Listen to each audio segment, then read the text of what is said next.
across the many platforms on Facebook, WhatsApp, and email, and I could see several some of the friends from non-Telugu regions also joined, like Satynath Chaudhary sir is from United States. I don't know, and another friend is from Bengal. So I don't know whether they can follow Telugu or not, and but I will be speaking mostly in Telugu because many of the audience here are Telugu followers. Or is it okay to go on in English? Can anybody follow English? Sir, sir, sorry, it is better to speak in Telugu because number of many of the Yes, yes. audience are in Telugu Yes, and yes. conducting by the Telugu society. Okay, then yeah, we will go ahead with Telugu, and non-Telugu speakers, please understand. And so Sometimes you can use English also. yes. Okay, so let me thanks for Manavikasa Vedika and the Humanist School for giving this opportunity. ఈ అవకాశం ఇచ్చినటువంటి మానవ వికాస వేదిక వారికి, humanist పాఠశాల వారికి ధన్యవాదాలు. జై భీములు, జై ఇన్సాన్. నిజానికి ఇలాంటి ఒక మీటింగ్లో మాట్లాడడానికి నేను ఒక అవకాశం కోసం చూస్తా ఉన్నాను చాలా రోజుల నుంచి. సాంబరి శివరావు సార్ మొత్తానికి గుర్తించారు, పిలిచారు. నేను ముందుగా నా పరిచయం సార్ చేశారు, కానీ నేను కూడా నా గురించి ఒక మాట చెప్పి అసలు వెళ్తాను, ఆ సబ్జెక్ట్లోకి వెళ్దాం. ముందుగా నేను చెప్పేది ఏమిటంటే, నేను బౌద్ధంలో కానీ అంబేద్కరిజంలో కానీ ఎక్స్పర్ట్ కాదు. నేను బౌద్ధానికి, అంబేద్కరిజానికి విద్యార్థిని, ఒక స్టూడెంట్ని. కాబట్టి నేను చెప్పే విషయాలు అల్టిమేట్ ట్రూత్ కాదు. I'm in part of research. కాబట్టి ఎక్కడన్నా ఏదన్నా మీకు నేను చెప్పిన విషయం మరో విధంగా తెలిసి ఉంటే దాన్ని యూ కెన్ పాయింట్ అవుట్, దాన్ని డిస్కస్ చేద్దాము. తర్వాత నేను దీన్ని ఎలా స్టార్ట్ చేయాలనుకున్నప్పుడు, ఈరోజు ముఖ్యంగా ఒక గొప్ప పండగ ఇది. నిజానికి దీన్ని మనం ఎలా స్టార్ట్ చేసుకోవాలంటే, ఈరోజు శుభాకాంక్షలతో స్టార్ట్ చేసుకోవాలి. కాబట్టి మీ అందరికీ నా తరపున దమ్మ చెక్క పవర్తన దిన శుభాకాంక్షలు. ఎందుకంటే ఈరోజు ఒక పండగ రోజు, పండగలాగే జరుగుతుంది. చాలామంది బౌద్ధులు దీన్ని పండగలాగే జరుపుకుంటారు. నాగపూర్లో ఈరోజు దాదాపు ఒక 10 లక్షలకు తక్కువ కాకుండా జనం గ్యాదర్ అవుతారు. కానీ అది అక్కడ రిపోర్ట్ కాదు, దానికి కారణాలు వేరే ఉంటాయి. సో నేను నా గురించి చెప్పాలనుకున్న విషయం ఒకటే ఏంటంటే, 2007లో నేను నవయాన్ అనే పేరుని మార్చుకోవడం జరిగింది అఫీషియల్ గజెట్ ద్వారా. ఇప్పుడు నా పేరు కార్తిక్ నవయాన్. నేను డాక్టర్ కార్తిక్ నవయాన్, డాక్టర్ అంటే మెడికల్ డాక్టర్ కాదు, పిహెచ్డి డాక్టర్. సో ఈ నవయాన్ అనేది ఎక్కడి నుంచి వచ్చిందనంటే, చాలా మంది అంబేద్కర్ 1956 అక్టోబర్ 14 రోజున, అంటే 13 రోజున, 14న దమ్మదీక్ష కార్యక్రమం ఉంది. 17 రోజున ఆయన హోటల్కి చాలా మంది జర్నలిస్టులు వెళ్ళి, బౌద్ధంలో చేరుతున్నారు మీరు, మరి బౌద్ధంలో హీనయాన, మహాయాన, వజ్రయాన లాంటి ఉన్నాయి, మీరు ఏ యానంలో చేరుతున్నారు అని అడిగితే అంబేద్కర్ ఏం చెప్తాడంటే నవయానం అని చెప్తాడు అనమాట.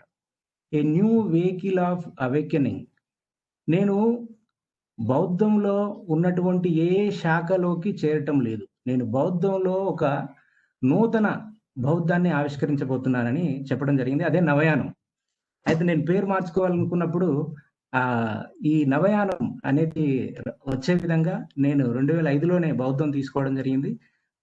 2007లో పేరు మార్చుకోవాలనుకున్నప్పుడు ఈ నవయాన్ అనేది చేర్చుకోవడం జరిగింది.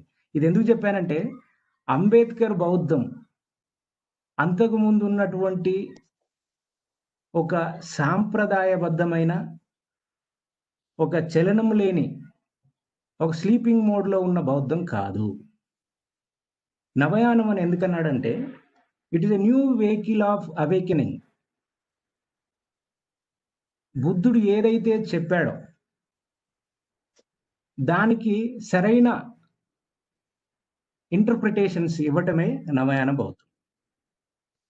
బుద్ధుడు చెప్పింది ఏమంటే ఏది నమ్మకు, దేవుడు చెప్పాడని నమ్మకు, పుస్తకం చెప్పాడని నమ్మకు, ఫ్రెండ్స్ చెప్పారని నమ్మకు, ఫాదర్ చెప్పాడని నమ్మకు, రాసి పెట్టిందని నమ్మకు, నీకు నువ్వుగా ఎగ్జామిన్ చేయమని చెప్పాడు. అది సత్యానికి నిలబడుతుంది అనుకున్నప్పుడు, అది ఒక సమాజానికి ఉపయోగపడుతుంది అనుకున్నప్పుడు దాన్ని ఆచరించమన్నాడు. ఇదే ప్రామాణికం. అంటే బౌద్ధం అనేది ఒక మార్చరాని సిద్ధాంతం కాదు, ఒక రూల్ కాదు. ఎప్పటికప్పుడు అప్డేట్ కావటమే బౌద్ధం, ఎప్పటికప్పుడు మారటమే బౌద్ధం. మార్పే శాశ్వతం బౌద్ధంలో. అందుకని అంబేద్కర్ 1936 మే నెలలో యోలా అనే ఒక పట్టణంలో ఒక ఉపన్యాసం చేస్తాడు. అందులో ఏమంటాడంటే, పుట్టడం నా చేతుల్లో లేదు కాబట్టి నేను హిందువుగా పుట్టాను, కానీ మరణించటం మాత్రం నా చేతుల్లోనే ఉంది కాబట్టి నేను హిందువుగా మరణించను అని చెప్తాడు. 36లో నేను హిందువుగా పుట్టాను కానీ హిందువుగా మరణించను అని చెప్పిన తర్వాత 56లో అంటే 35, 56లో బౌద్ధాన్ని తీసుకున్నాడు. ఈ మధ్య మీరు గమనించండి, ఒక వ్యక్తి డిసిజన్ చెప్పాడు, నేను I will not die as a Hindu అని 1935లో స్టేట్మెంట్ చేసి 1956లో అక్టోబర్ 14th ఈ ఎంబ్రేస్డ్ బుద్ధిజం. మధ్యలో 21 సంవత్సరాలు, 21 ఇయర్స్ గ్యాప్ ఉంది. ఎంత ఓపిక, ఎంత సహనం, ఎంత పట్టుదల! బాబాసాహెబ్ అంబేద్కర్ యొక్క స్ట్రాటజీ చూడండి. ఆయన 35లో చెప్పిన మాట 56లో చేశాడు. అంటే అప్పటి నుంచి ఇప్పటిదాకా ఆయన మర్చిపోయి 56 దాకా పోస్ట్ పోన్ చేయాల. ఈ 21 సంవత్సరాలు అధ్యయనం చేశాడు, 21 సంవత్సరాలు పరిశోధన చేశాడు, 21 సంవత్సరాలు ఆయన ఈ దేశానికి, ఈ సమాజానికి, ఇక్కడున్న ప్రజలకు ఏది ఉపయోగపడుతుంది, నేనేదన్నా దారి చూపిస్తే ఆ దారి ఈ సమాజానికి, ఈ ప్రజలకి గొప్ప జీవితాన్ని ఇచ్చేది. మనిషి అనేవాడు ఉన్నతమైన సాంస్కృతిక విలువలతో విలసిల్లాలి. అలాంటి జీవితం కావాలి. కేవలం ఆర్థిక మెటీరియల్ ఫ్యాక్ట్స్ కాదు. అందుకే ఆయన ఆలోచించి అప్పటికి 35లో డాక్టర్ అంబేద్కర్ ఎప్పుడైతే నేను రిపీట్ అవుతుందేంటి చెప్పిన తర్వాత చాలా మంది అతని దగ్గరికి సంప్రదింపులు మొదలుపెట్టారు. ఉదాహరణకి అప్పుడు ఉన్నటువంటి హైదరాబాద్ నిజాం చాలా సంపన్నుడు. అప్పుడు అతను బాబాసాహెబ్ అంబేద్కర్ మీరు ముస్లిం మతంలోకి, ఇస్లాంలోకి రండి, మేము అప్పుడున్నటువంటి డిప్రెస్డ్ క్లాసెస్, షెడ్యూల్ కాస్ట్స్ ఎవరైతున్నారో వాళ్ళకి మసీదుల్లోకి ఆహ్వానిస్తాం, మేము వాలింగనాలు చేసుకొని మా ఇస్లాంలో మనుషుల్ని అంటరాని వాళ్ళుగా చూసేటటువంటి ఆచారం కానీ అలాంటి పరిస్థితి లేదు, హిందువులు ఆలయాల్లోకి రానియరు, కానీ మేము ఇస్లాంలోకి వస్తే మీకు మసీదులు ఓపెన్ చేస్తాము, మదర్సాలు ఓపెన్ చేస్తాము, మీకు ప్రత్యేకంగా పాఠశాలలు కూడా ఏర్పాటు చేస్తామని చెప్పారు. అంబేద్కర్ చాలా సున్నితంగా తిరస్కరించాడు. ఎందుకంటే అతను ఆశించింది మెటీరియల్ బెనిఫిట్స్ కాదు, దళితులకి డబ్బులు వచ్చే మార్గము, లేదా చదువు చెప్పించే మార్గము, లేదా మరొకటి కాదు. అతను ఆశించింది కంప్లీట్లీ ఆయన ఒక డిఫరెంట్ చాలా డీప్ థింకింగ్లో ఉన్నాడు. తర్వాత అప్పటికే బ్రిటిష్ వాళ్ళు ఈ దేశాన్ని పరిపాలిస్తూ ఉన్నారు. అప్పటికే బ్రిటిష్ వాళ్ళు మిషనరీ స్కూల్స్, మిషనరీ హాస్పిటల్స్ దేవర్ అవి చాలా మంది ఎక్స్ అన్‌టచబుల్స్ లేదా షెడ్యూల్ కాస్ట్ బెనిఫిట్ అయి ఉన్నారు. కానీ అంబేద్కర్‌కి అక్కడి నుంచి కూడా చాలా ఆఫర్స్ వచ్చాయి. మీరు క్రిస్టియానిటీలో జాయిన్ కండి. మీ ప్రజలకి కావాల్సినటువంటి అన్ని బెనిఫిట్స్ మేమిస్తాము. చర్చిలోకి రావచ్చు మీరు. మీకు మా స్కూల్లోకి మీకు అవకాశం ఉంది. హ్మ్. మీకు అన్నిట్లోనూ ఆహ్, మ సమాన భాగస్వామ్యం దొరుకుతుంది. క్రిస్టియన్ మతంలోను అని చెప్పారు. కానీ క్రిస్టియన్ మతంలోకి గూడా అంబేద్కరు వెళ్ళటానికి చాలా సున్నితంగా తిరస్కరించారనమాట. అయితే తర్వాత సిక్ మతం నుంచి గూడా చాలా మంది పెద్దలొచ్చి చాలా మర్యాదపూర్వకంగా కలవటం, అడగటం చాలా అంటే 35-56 వరకు జరిగిన అనేక సంఘటనలున్నాయి. అన్ని మతాలకు సంబంధించినటువంటి పెద్దలు అన్ చాలా గొప్ప గొప్ప అవకాశాలున్నాయి. మీరు మా మతంలోకి రండి, మా మతంలో రండి అడిగారు. వాటన్నిటిని చాలా సున్నితంగా తిరస్కరించి బౌద్ధం మీద అధ్యయనం చేయటం మొదలుపెట్టాడాయన. బౌద్ధం అనేది అప్పటికి భారతదేశంలో కేవలం ఒకే ఒక ఎక్కడ పుస్తకాలలోనో లేదంటే ఏదంటే పర్సనల్ కన్వర్జేషన్‌లోనే మాట్లాడుకునేటటువంటి పరిస్థితి అంతరించిపోయినటువంటి పరిస్థితిలో బౌద్ధం ఉంటే, దాన్ని గురించి ఆయన అధ్యయనం మొదలుపెట్టాడు. బౌద్ధం అంటే ఒక సమగ్ర జీవన విధానంగా రూపొందించే అవకాశం ఉన్నటువంటి ధమ్మం ఏదైతే ఉన్నదో, అది బౌద్ధం మాత్రమే అనేది అతను అంబేద్కర్ అప్పటికి నమ్మకం వచ్చేసింది. అందుకే మిగతా మతాల నుంచి పెద్దల నుంచి వస్తున్నటువంటి అన్ని అవకాశాలని సున్నితంగా తిరస్కరించి, బౌద్ధాన్ని క్షుణ్ణంగా అధ్యయనం చేయటం, తర్వాత బౌద్ధాన్ని ఎలా రివైవ్ చేయొచ్చు అనే దాని మీదనే అతను అప్పటినుంచి ఆ 21 సంవత్సరాలు పనిచేసి 56లో బౌద్ధాన్ని తీసుకున్నాడు. అంబేద్కర్ కాల్ ఇచ్చాడు. బౌద్ధంలోకి నేను కన్వర్ట్ అవుతున్నాను. రావాల్సిన వాళ్ళంతా రావచ్చు అని. అంటే అప్పటికి ఈ 35 నుంచి 56 వరకు మధ్య భారతదేశంలో ఏం జరిగిందంటే, అంబేద్కర్ నేను హిందువుగా పుట్టాను గానీ హిందువుగా మరణించను అని చెప్పాడు. అందుకని హిందువుగా మరణించను అని అర్థం ఏందనంటే, మనం హిందువులుగా ఉండకూడదు అనేది అప్పటికి డిప్రెస్డ్ క్లాసెస్ వాళ్ళందరికీ మెసేజ్ ఎళ్ళిపోయింది. దానివల్ల పంజాబ్‌లోను, ఇటు ఆంధ్రప్రదేశ్‌లోను చాలా రాష్ట్రాల్లో అందరికి మెసేజ్ ఏంటనంటే బాబాసాహెబ్ అంబేద్కర్ చెప్పాడు మనం హిందువులుగా ఉండకూడదు. కాబట్టి అప్పటికప్పుడు ఏమేమి అవకాశాలున్నాయో చాలామంది అంటే ఏ మతం తీసుకోవాలో చెప్పకుండా హిందూ మతంలో ఉండకూడదు అని చెప్పాడు కాబట్టి చాలామంది ఇస్లాంలోకి, క్రిస్టియన్‌లోకి ఎళ్ళిపోయారు. 21 సంవత్సరాల కాలంలో. చాలామంది ఎళ్ళిపోయారు. ఉదాహరణకి హైదరాబాద్‌లో చాలామంది షెడ్యూల్ క్యాస్ట్ ముస్లింలుగా మారారు. మొన్నటి వరకి నేను విన్నాను. ఈ నాంపల్లి ఏరియాలో మాల కులంకు సంబంధించినటువంటి అన్నదమ్ముల్లో తమ్ముడు మాల అయితే అన్న ముస్లిం. అలాంటి అంటే ఆనవాళ్ళు. ఆ ఆనవాళ్ళు ఇప్పటికి ఉన్నాయి. చాలా మంది మతం మారారు. తర్వాత ఇది ఒక historical fact. Doctor Ambedkar has decided that Hinduism is not the place where depressed classes should remain. అందుకని చాలా మంది తువ్వ చూసుకున్నారు. వెళ్ళిపోయారు. వెళ్ళిపోయిన దగ్గర వాళ్ళకి రెస్పెక్ట్ దొరికింది. చాలా చోట్ల వాళ్ళకి దొరికింది. కానీ what doctor Ambedkar expected is something different. ఆయన ఏం చెప్పినాడనంటే మెటీరియల్ ఫ్యాక్ట్స్ మాత్రమే కాదు. స్పిరిచువాలిటీ మాత్రమే కాదు. ఒక వ్యక్తి అయినటువంటి సంపద గాని, భౌతికమైనటువంటి సంతోషాలు గాని ఒకటి. 2 ఆధ్యాత్మికత, మానసిక ప్రశాంతత. ఇవి 2 దొరకటమే ఏ మతంలోనైనటువంటి ఉన్నటువంటి ఒక ఇదన్నమాట. కానీ ఇవి కాకుండా అంబేద్కర్ బౌద్ధాన్ని చాలా డిఫరెంట్‌గా చూశాడు. బౌద్ధానికి ఉన్నటువంటి the nature of Buddhist ideology is he looked in a complete different way.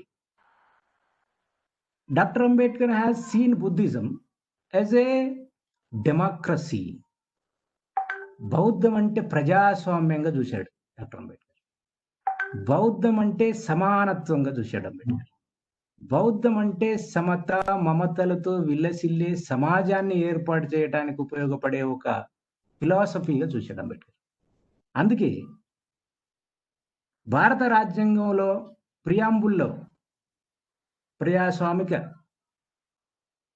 సమానత్వం, సౌభ్రాతృత్వం ఇవన్నీ రావటానికి కారణం అక్కడే.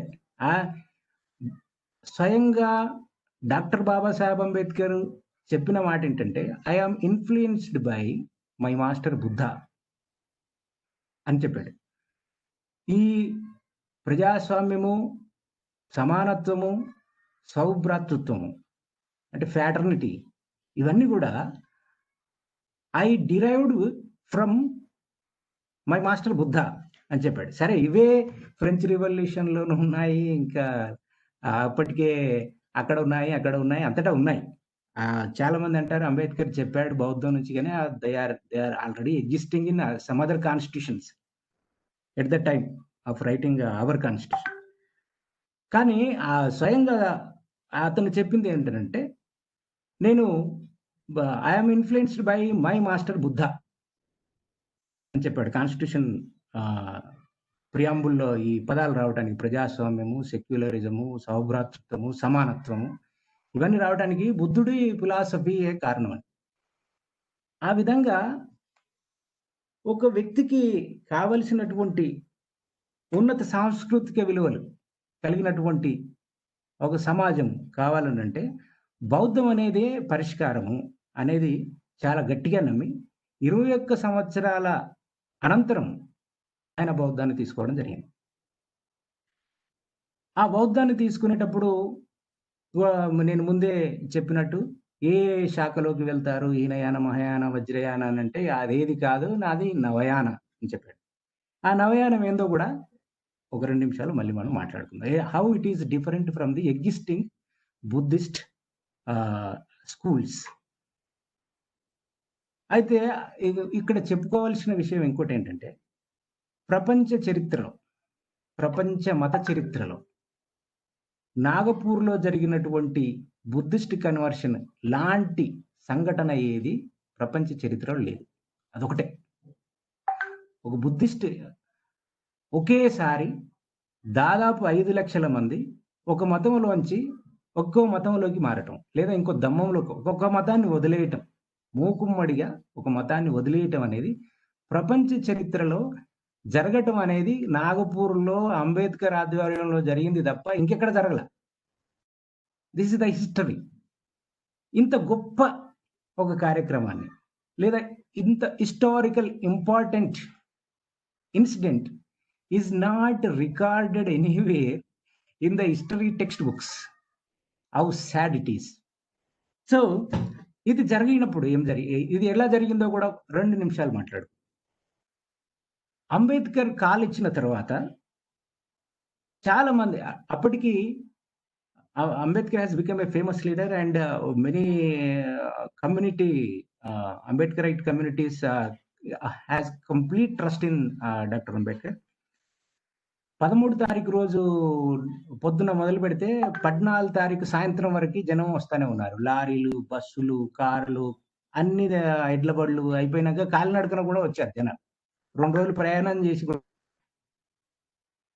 14 రోజు సాయంత్రం వరకు ఒక 5 లక్షల మందికి బౌద్ధ దీక్ష ఇచ్చి, ముందు బాబాసాహెబ్ అంబేద్కర్కి బుద్ధిస్ట్ మంక్ చంద్రమణి దీక్ష ఇచ్చిన తర్వాత డాక్టర్ అంబేద్కర్ ఒక 5 లక్షల మందికి బౌద్ధ ధమ్మ ఇచ్చి, ఆ తర్వాత 2వ రోజు వచ్చిన వాళ్ళకు కూడా దాదాపు, ఆ తర్వాత 3వ రోజు కూడా ఇలా, అంటే 14 రోజు ఒకే రోజు జరగలే. అది ఒకే రోజు డాక్టర్ అంబేద్కర్ తీసుకున్నాడు, కానీ ఆ తర్వాత జనం వస్తానే ఉన్నారు. కాలినడకన బయలుదేరిన వారు 2 రోజుల తర్వాత చేరుకున్నారు అక్కడికి. వాళ్ళందరికీ కూడా బౌద్ధ దీక్ష ఇచ్చాడు. అంటే ఈ లెక్కన రికార్డెడ్గా 5 లక్షల మంది అని అంటున్నాం, కానీ దాదాపు ఒక 10 లక్షల మంది ఆ రోజు బౌద్ధాన్ని ఆ సందర్భంగా బౌద్ధాన్ని తీసుకోవడం జరిగింది. అయితే ఇక్కడ ఇప్పుడు నవయానం అంటే ఏందో మనం మాట్లాడుకుందాం. ఎలా హీనయాన, వజ్రయాన, మహాయానాలకు నవయానం భిన్నమైంది అనేది. చాలా మంది బౌద్ధం అంటే శాంతి, అహింసలు, తర్వాత ధ్యానం, ఆధ్యాత్మికత, ధ్యానం ఇవే గుర్తొస్తాయి. మధ్యలో నేను ముందే అన్నట్టు ఇవి మాత్రమే కాదు. అంబేద్కర్ ఇవి మాత్రమే చూడలే.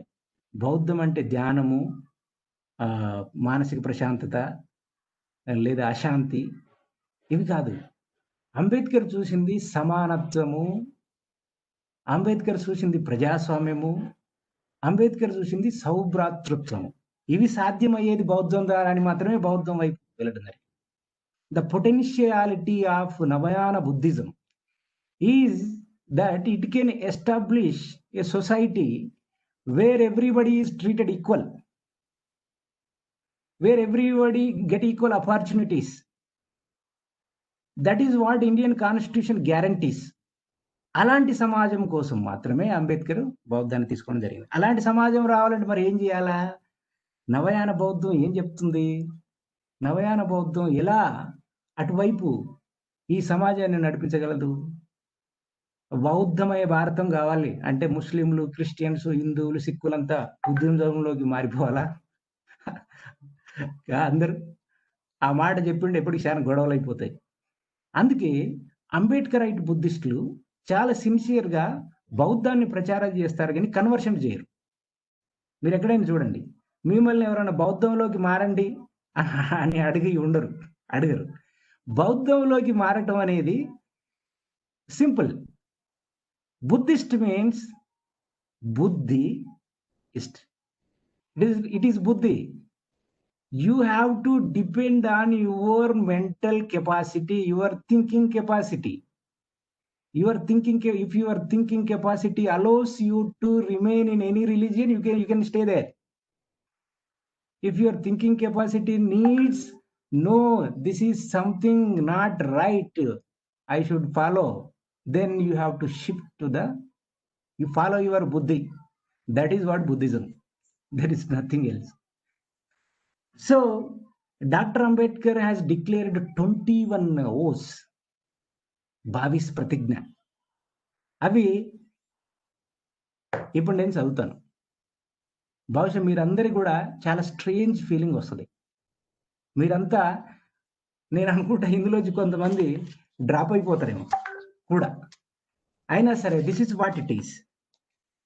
డాక్టర్ అంబేద్కర్ యొక్క బౌద్ధం ఏమిటంటే, the crux of Navayana Buddhism is this 21 oaths. This 21 oaths I will read out in Telugu. It will take 3 to 5 minutes. But ఇది చాలా ఇంపార్టెంట్. అసలు ఏంటి నవయాన బౌద్ధం అంటే ఏంటంటే, the crux of Navayana Buddhism is 22 ప్రతిజ్ఞ, 22 ఓస్. అదేంటంటే, నేను బ్రహ్మ విష్ణు మహేశ్వరులను కానీ వేరే దేవుళ్ళను కానీ విశ్వసించను, పూజించను. అక్టోబర్ 14, 1956 రోజు అందరికి బౌద్ధ దీక్ష ఇచ్చిన తర్వాత ఈ 22 ప్రతిజ్ఞలను 5 లక్షల మందితో చెప్పించాడు అంబేద్కర్. అదే 2, రాముడు కృష్ణుడులను దేవుళ్ళుగా భావించను, పూజించను. 3, హిందూ దేవుళ్ళను దేవతలను నేను దేవుళ్ళుగా భావించను, పూజించను. దేవుని అవతారాలను విశ్వసించను. బుద్ధుడు విష్ణు అవతారం అని విశ్వసించను. శ్రాద్ధాలు జరిపి పిండాలు పెట్టను. బ్రాహ్మణులచే ఎలాంటి కర్మ క్రతువులు జరిపించను. బౌద్ధ ధర్మానికి వ్యతిరేకమైన వాటిని చేయను. మానవులందరూ సమానమని నమ్ముతాను. This is the crux of the అంబేద్కరైట్ Buddhism. మానవులందరూ సమానమని నమ్ముతాను. మన దగ్గర ఉన్న మతాలు చాలా బలంగా అసమానమని నమ్ముతాయి. అందుకని this is the radical theory is the Navayana Buddhism, which fundamentally against the inequality. 10 సమాజ స్థాపనకై కృషి చేస్తాను. 11 అష్టాంగ మార్గాన్ని అనుసరిస్తాను. 12 దశపారమితులను అనుసరిస్తాను. 13 సమస్త జీవుల పట్ల కరుణ కలిగి ఉంటాను.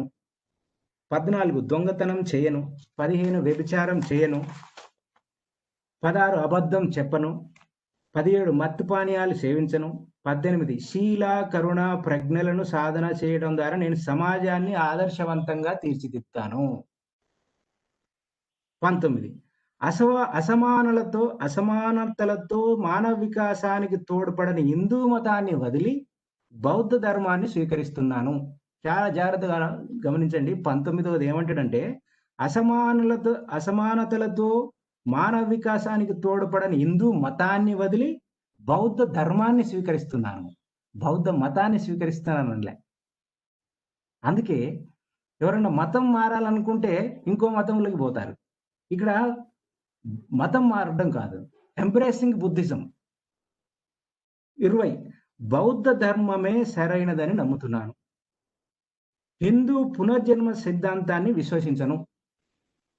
ఇకపై నేను బౌద్ధ జీవనాన్ని అనుసరిస్తాను. 22 ఈ 22 బావిస్ ప్రతిజ్ఞ it is a revolution. It is a cultural revolution which is not possible by any. చాలా మంది విప్లవం అంటే మన దగ్గర తెలంగాణ రాష్ట్రం, ఆంధ్రప్రదేశ్ రాష్ట్రంలో విప్లవం అని అంటే తుపాకులు, ఎర్ర జెండాలు, ఫారెస్ట్ ఇవి గుర్తొస్తాయి. కానీ ఈ revolution something different. It is a cultural revolution. ఈరోజు ఏమైంది అని అంటే మహారాష్ట్రలో 6% ఇప్పుడు బుద్ధిస్టులు, దేశంలో 6% బుద్ధిస్టులు. బాబాసాహెబ్ అంబేద్కర్ బౌద్ధం తీసుకున్నప్పుడు 1%, 2% ఉన్నారు. అప్పుడు మహాబోధి సొసైటీ అనే ఒక బౌద్ధ సంస్థ ఉండేది. అంతా బాపనోళ్ళే. వాళ్ళు ఎవరికి బౌద్ధం గురించి చెప్పేది లేదు. వాళ్ళు బౌద్ధాన్ని ప్రచారం చేసేది లేదు. బౌద్ధాన్ని ఏం చేశారు అలానంటే కబ్జా చేస్తారు. హిందూ బ్రాహ్మణీయ మతానికి ఉన్నటువంటి స్వభావం ఏమిటంటే మింగేయటం. ఏ కొత్త సబ్జెక్ట్ వచ్చినా మింగేయటం, ఏ కొత్త థియరీ వచ్చినా మింగేయటమే. ఇంకోటి ఉండదు. బౌద్ధం కానీ, మార్క్సిజం కానీ ఈ దేశంలో జరిగింది అదే. ముందు వాళ్ళు చేరిపోతారు దాంట్లో. ఆ తర్వాత ఎవరిని రానివ్వరు, డీలెజిటిమైజ్ చేస్తారు. బాబాసాహెబ్ అంబేద్కర్ బుద్ధ అండ్ ఈస్ ధమ్మ అని ఒక fundamental text of for Navayana Buddhism రాసేది. దాంట్లో దాన్ని బుద్ధ అండ్ ఈస్ ధమ్మ కాదండి, ఇది అంబేద్కర్ అండ్ ఈస్ ధమ్మ అన్నారు వాళ్ళు.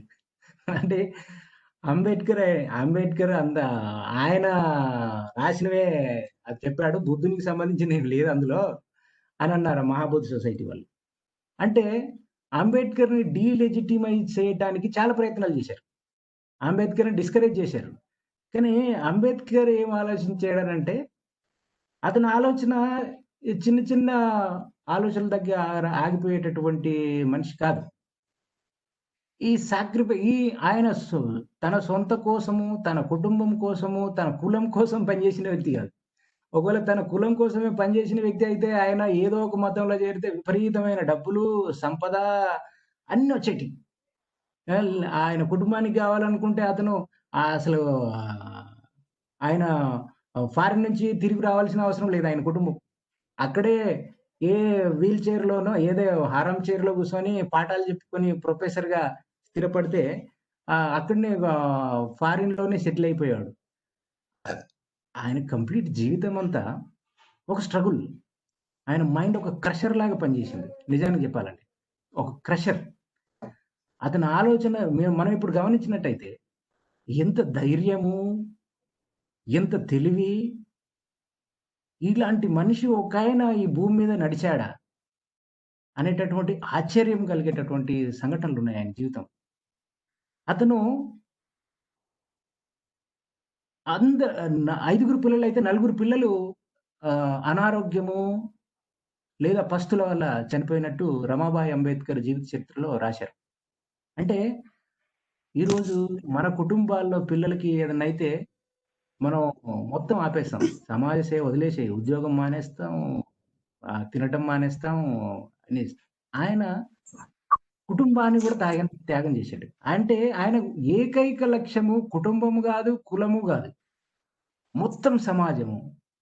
మొత్తం సమాజంలో ఎందుకంటే ఈ సమాజంలో ఉన్నటువంటి రుగ్మతలని నాశనం చేసి లేదా నిర్మూలించి ఒక మనిషిని మరొక మనిషి గౌరవించేటటువంటి సమాజం కావాలి.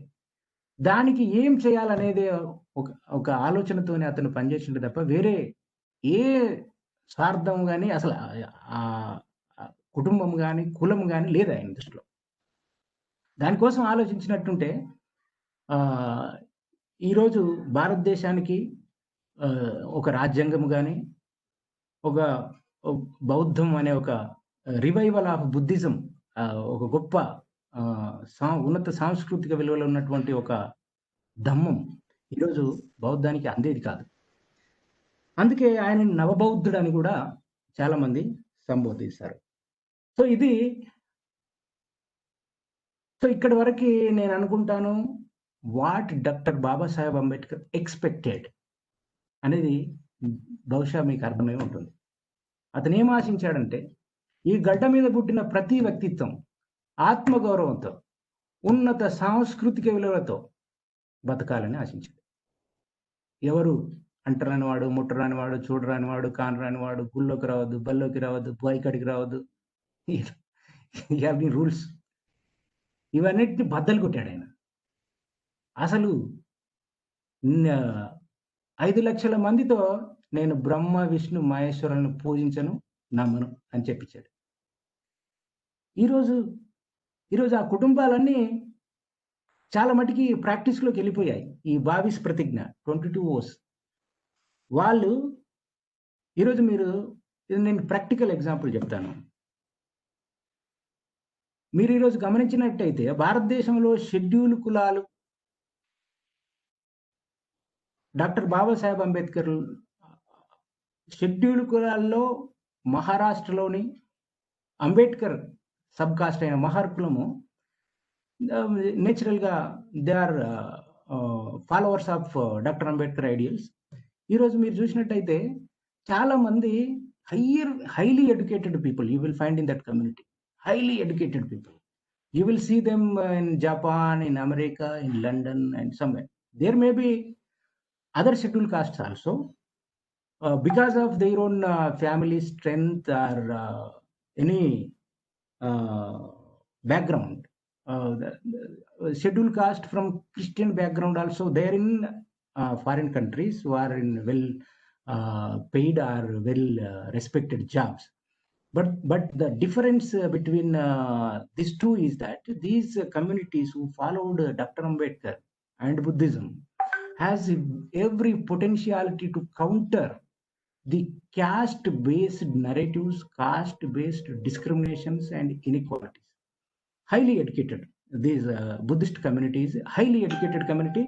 ఈ మధ్య కొన్ని సర్వేలలో కూడా బుద్ధిజం తీసుకున్నటువంటి షెడ్యూల్ చాలా అంటే మానసికంగా కానీ, ఆర్థికంగా కానీ, విద్యాపరంగా కానీ ఉన్నత స్థాయిలో ఉన్నారు ఇతర షెడ్యూల్ కులాల కంటే. అంటే హిందుత్వంలో ఉన్నటువంటి షెడ్యూల్ కులాల కంటే, ఇంకా ఇతర మతాల్లో ఉన్నటువంటి షెడ్యూల్ కులాల కంటే, బౌద్ధం తీసుకున్నటువంటి షెడ్యూల్ కులాల వారు, బౌద్ధాన్ని ఆచరిస్తున్నటువంటి షెడ్యూల్ కులాల వారు చాలా ఉన్నతమైనటువంటి విద్యాపరంగా కానీ, ఆర్థిక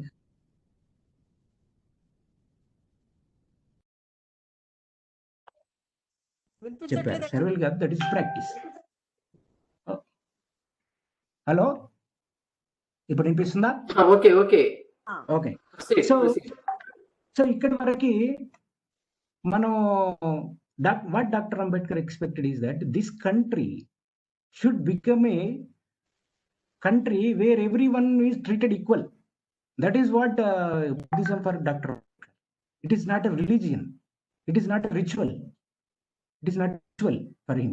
It is a dhamma. It is a way of life. If you practice equality, fraternity, democracy, and that is what Buddhism for him.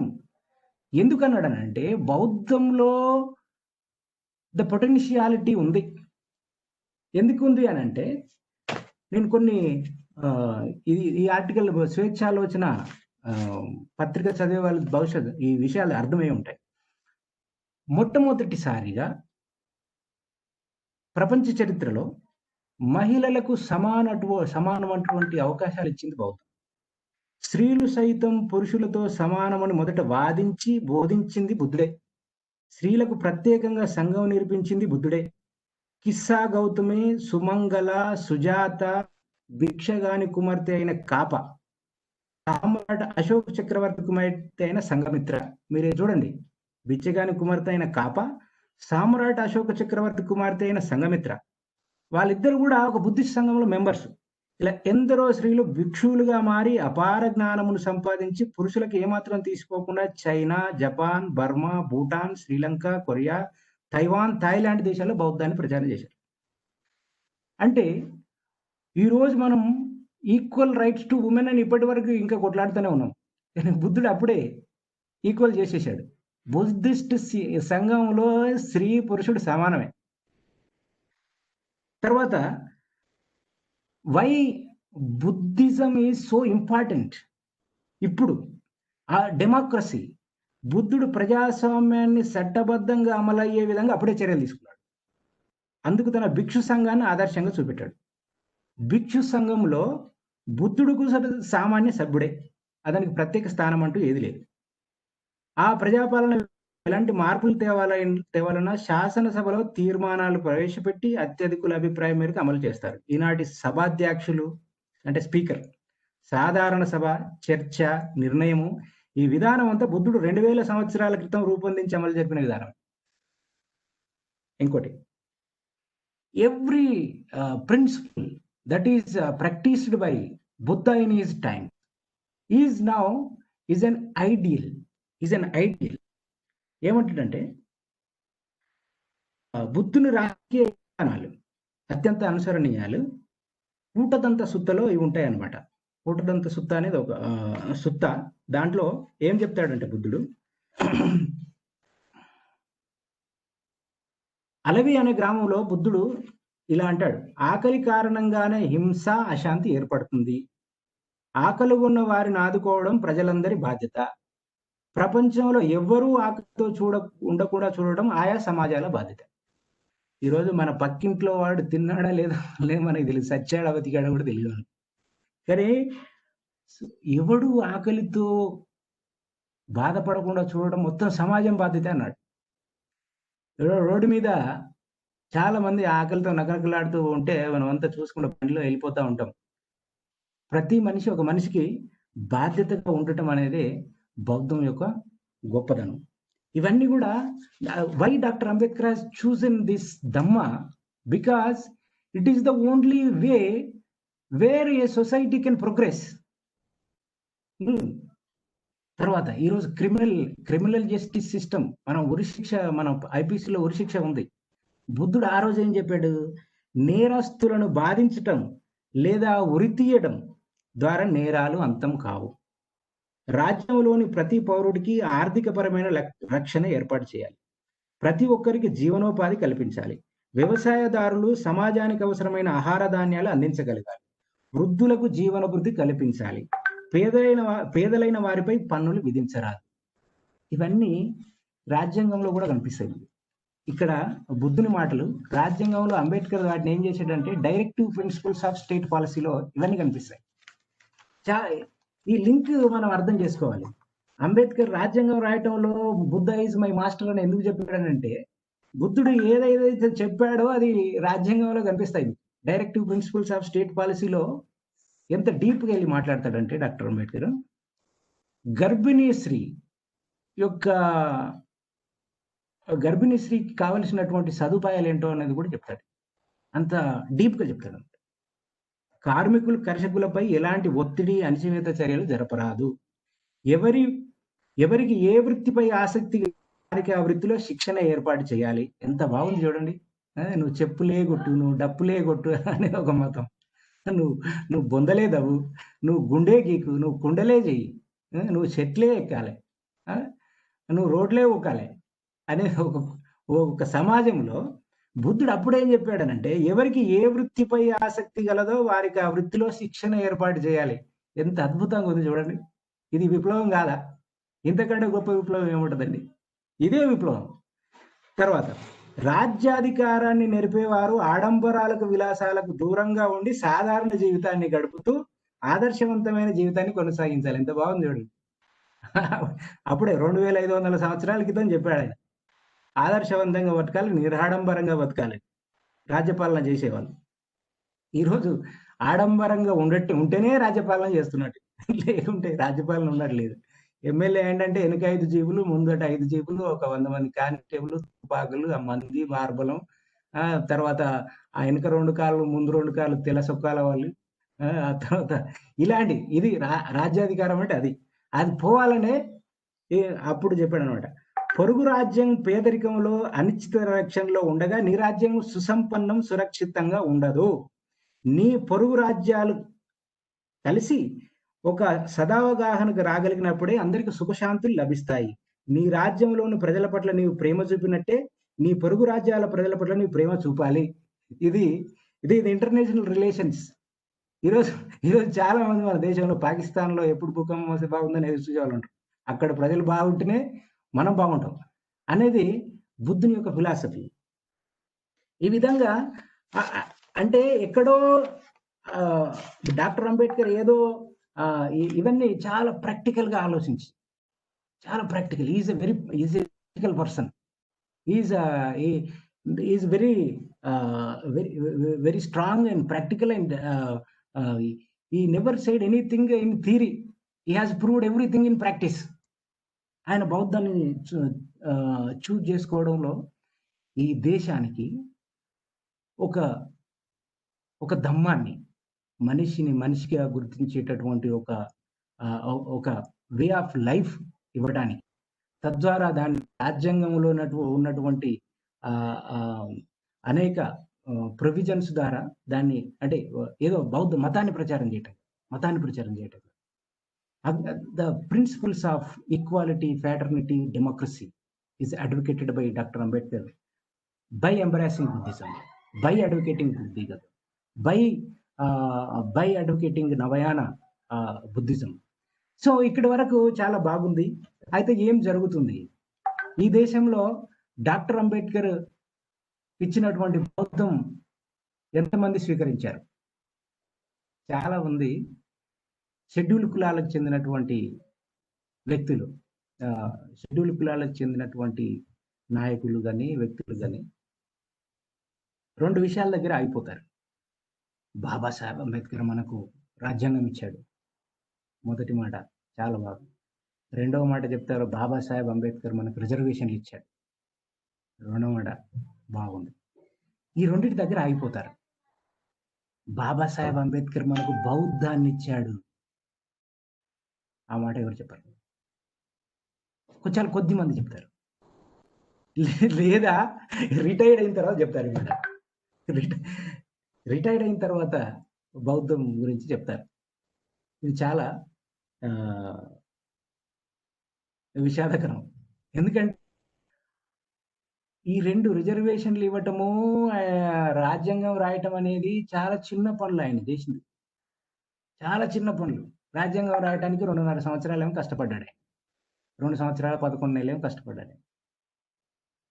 రిజర్వేషన్లు ఇవ్వటానికి గాంధీతో గొడవపడ్డాడు. ఈ క్వారల్డ్ విత్ గాంధీ అండ్ ఈ డిడ్ దానికోసం 1 సంవత్సరం, 2 సంవత్సరాలు, 3 సంవత్సరాలు కష్టపడ్డాడు. కానీ గుర్తుంచుకోండి, ఈ దేశానికి, ఈ ప్రజలకు బౌద్ధాన్ని ఇవ్వటానికి 21 సంవత్సరాలు కష్టపడ్డాడు. ఈ వర్క్డ్ లైక్ ఏ crusher. His mind worked like ఏ క్రషర్. కానీ దాన్ని వదిలేసి, అంటే అతను బౌద్ధాన్ని ఇచ్చిన విషయాన్ని మాత్రం వదిలేసి బాబాసాహెబ్ అంబేద్కర్ రాజ్యాంగం రాశాడు, బాబాసాహెబ్ అంబేద్కర్ రిజర్వేషన్లు ఇచ్చాడు. ఈ రెండింటి దగ్గర ఆగిపోతుంది. కానీ ఇది ఒక స్టేజ్ మాత్రమే. ఎవ్రీబడి, చాలా మంది ఇప్పటికిప్పుడు రికగ్నైజ్ అవుతున్నారు. తప్పనిసరి పరిస్థితిలో అంటే సమ్ టైమ్స్ ఏమవుతుంది అని అంటే they are forced come out and accept something because there is no other way. Like Bauddham అనేది it is a natural process. You have to reach to Buddhism naturally, simply because you have to use your buddhi, your mind, use your brain. అందుకే బుద్ధుడు ఏమంటాడంటే everything is felt by mind. నీకు బాధ అయితే నీకు mind మీదనే పడుతుంది. నీకు సంతోషం అయితే నీ మైండే నువ్వు ఎంజాయ్ చేస్తావు. బాధ, సంతోషము, దుఃఖము, ఈ 3 కూడా నీకు ఎట్లా తెలుస్తాయి? నీ మైండ్ ఫీల్ అయితేనే తెలుస్తాయి. నీకు దెబ్బ తాకినా కూడా నీ మైండ్ ముందు ఫీల్ కావాలి. కాబట్టి అతను బౌద్ధం ప్రిన్సిపల్ ఏంటంటే you by naturally you use your mind. You use your mind and you take decision by examining your analysis, your capacity of thinking. If you think that something not right and take the right decision, that is what Buddhism. There is nothing else. There is no prescribed rules like the religion which we have in our around our country still practiced. Some people were treated untouchables. చెరువులోకి రానివ్వదురు, గుళ్ళోకి రానియద్దు, బల్లెకి రానియద్దు, ఇవన్నీ ఇప్పటికీ ఉన్నాయి కదా మన చుట్టూ. రోజు చూస్తాంగా పేపర్లలో. ఇట్లా గుళ్ళేకి వచ్చినందుకు మర్డర్. తర్వాత ఇది గర్భా డ్యాన్స్ జరుగుతుంటే పోయి చూస్తాడు ఒక ఆయన. ఆయన ఆయన అన్టచబుల్ అని చెప్పి ఆయన వచ్చి గర్భా డ్యాన్స్ చూసినందుకు మర్డర్ రాజస్థాన్లో. తర్వాత మధ్యప్రదేశ్లో ఇద్దరు 10 years old బేబీ పిల్లలు పబ్లిక్ ప్లేస్లో టాయిలెట్ చేశారని మర్డర్. ఎవడన్నా దుడ్డికి పోతే మర్డర్ చేస్తారండి ఎవడన్నా ఏదన్నా దేశంలో? ఈ దేశంలో తప్ప. అలాంటి ఒక దుర్మార్గమైనటువంటి సంస్కృతి నుంచి ఒక ఉన్నతమైనటువంటి మానసిక విలువలు, ఏదైతే బ్రాహ్మణి అగ్రకుల వ్యవస్థ ఉన్నదో దానికి ఒక థాట్ ప్రాసెస్ ద్వారా విముక్తి. అంటే ఎవడన్నా మనల్ని అణచివేతకు గురి చేస్తుంటే, మనల్ని ఇబ్బంది పెడుతుంటే, మనల్ని డిస్క్రిమినేట్ చేస్తుంటే అది ఎవరి ప్రాబ్లం? ఆడి ప్రాబ్లం, ఆడి మానసిక రోగం. ఒక మనిషి సమానంగా చూడలేని పరిస్థితిలో ఉన్నాడంటే వాడేదో మానసిక వ్యాధిగ్రస్తుడు. దానికి మెడిసిన్ బుద్ధిజమే. He has to read and understanding the life through Buddhist way of principles. Then he will be cured his mental illness. ఒక మనిషిని ఎవడన్నా తక్కువ చూస్తున్నాడంటే వాడు మానసిక రోగే కదా. దానికి మెడిసిన్ బుద్ధిజం, దానికి మెడిసిన్ డాక్టర్ అంబేద్కర్. సో ఇలాంటి ఒక గొప్ప వే ఆఫ్ లైఫ్ను అందించినటువంటి బాబాసాహెబ్ అంబేద్కర్కి ఈ దేశం రుణపడి ఉండాల. ఎందుకు అనంటే ఈ దేశం అభివృద్ధి చెందడం అనంటే కేవలం బ్రిడ్జీలు కట్టుకొని ఎయిర్పోర్ట్లు కట్టుకోవడం కాదు.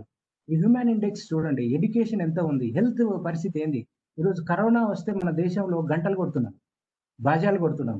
ఎంత దుర్మార్గం ఉండి ప్రపంచం నవ్వుకోదు ఈ దేశాన్ని చూసి. గంటలు కొట్టి బాజాలు కొట్టి సెలబ్రేషన్ పండగలాగా చేస్తున్నారు. బీహార్లో కరోనా దేవికి పూజలు చేశారు. కరోనా వైరస్ అంటే కరోనా దేవి అని.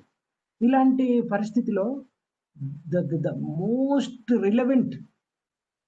relevance is highly relevant is Buddhist way of life.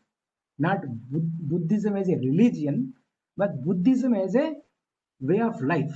Buddhism is a way of life means just use your buddhi and you take your decision what is right. So ఇలాంటి పరిస్థితిలో చాలా జరగాల్సి ఉంది. జరుగుతలేదని చెప్పే కంటే ఇంకా ఇప్పుడు జరుగుతున్న దానికంటే ఎక్కువ జరగాల్సి ఉంది. దానికోసం ప్రయత్నం చేయాల్సినటువంటి సమూహాలు ఇంకా ఎక్కువ చేయాల్సి ఉంది. అందుకే డాక్టర్ అంబేద్కర్ అంటాడు, I believe my people will sacrifice everything to establish Buddhism in this country. My people will sacrifice everything to establish Buddhism in this country. This is what Dr. Ambedkar said. But tragedy, in October 14th, 1956, he embraced Buddhism. And the same year, in the 1956, December 6th, he passed away. And many people say that Dr. Ambedkar mission is to spread Buddhism. Once he embraced Buddhism and he started in October, and there is a complete calendar for him to go around the country and make people Buddhists. అది జరిగి ఉంటే ఈ దేశంలో ఇప్పటికి 50% మంది బుద్ధిస్టులు ఉండేవారు.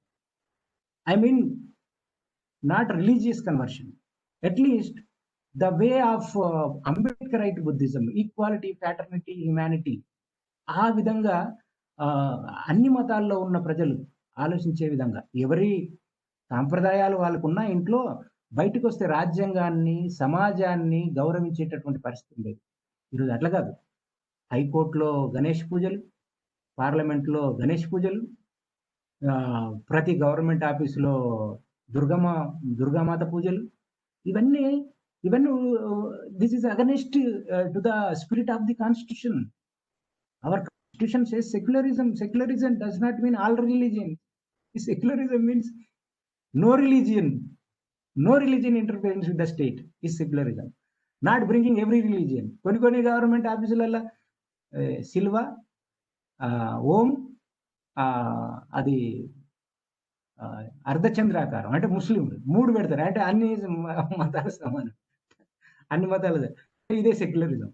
So this all are, you can have your sentiments, your religion at home, but when you are in a public place, every institution in India is funded by public money. You can't have your religion in the public.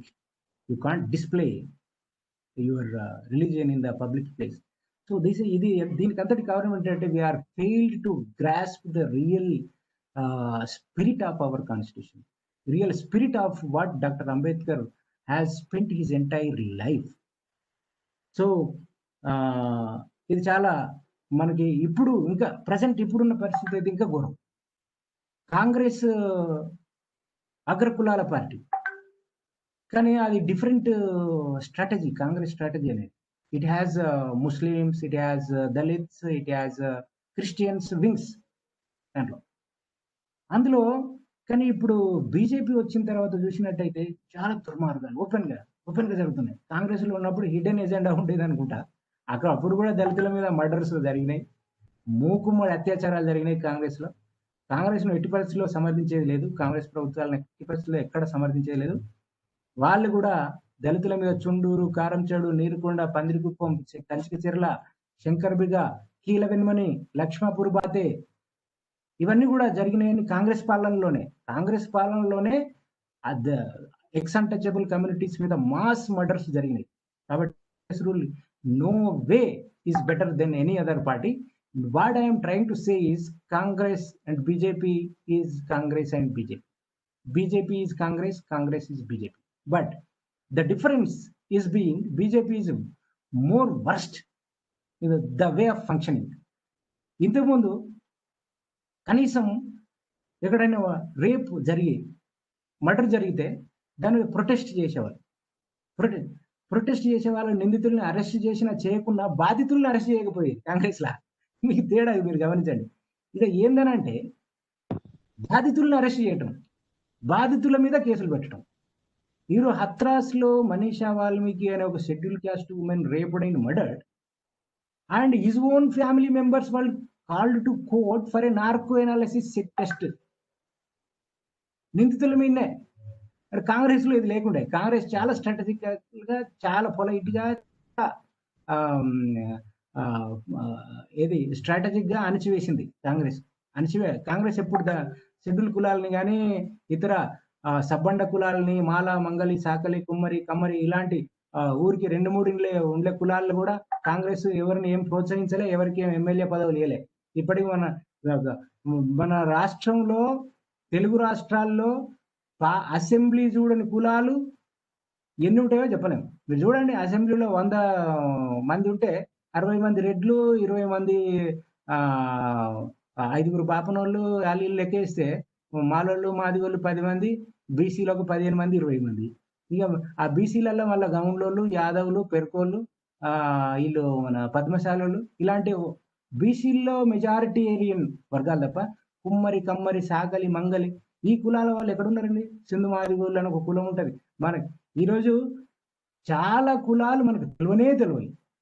Government gazette లో ఉంటాయి.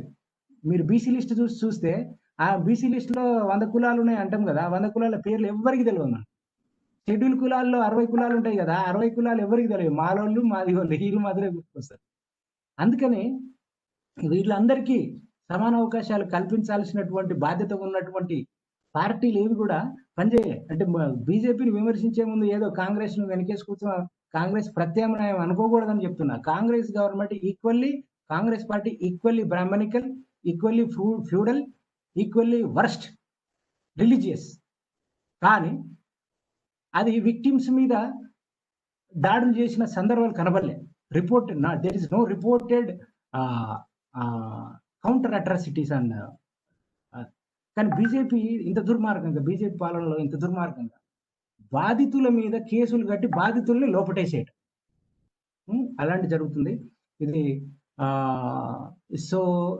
నేను అనుకోవటం బాబాసాహెబ్ అంబేద్కర్ ఆశించినటువంటి ఒక సమాజం, దేశం కాదు, ఆయన సమాజాన్ని ఆశించాడు. సమాజం ఉన్నప్పుడు దేశం ఉంటుంది. ఈ సమాజాన్ని ఒక ఉన్నత సాంస్కృతిక విలువలతో రూపుదిద్దే క్రమమే ఆయన బౌద్ధాన్ని ఎంచుకోవడం జరిగింది. దానికి ఈరోజు 64 సంవత్సరాలు. మన పోస్టర్లో 74 సంవత్సరాలని రాసుకున్నాము, అది 10 సంవత్సరాలు ఎక్కువ పడ్డది. 64 సంవత్సరాలు ఈ రోజుకి. ఈ సందర్భంగా మనమంతా educated, socially responsible citizens of this country should think irrespective of our religion, irrespective of our caste, what is required for a society. ఇప్పుడు మనం ఉన్న సమాజంలో మనకి ఏం కావాలి? తోటి మనిషిని సమానంగా చూడలేని పరిస్థితి నేటికి ఉంటే దానికి మనం ఏ విధంగా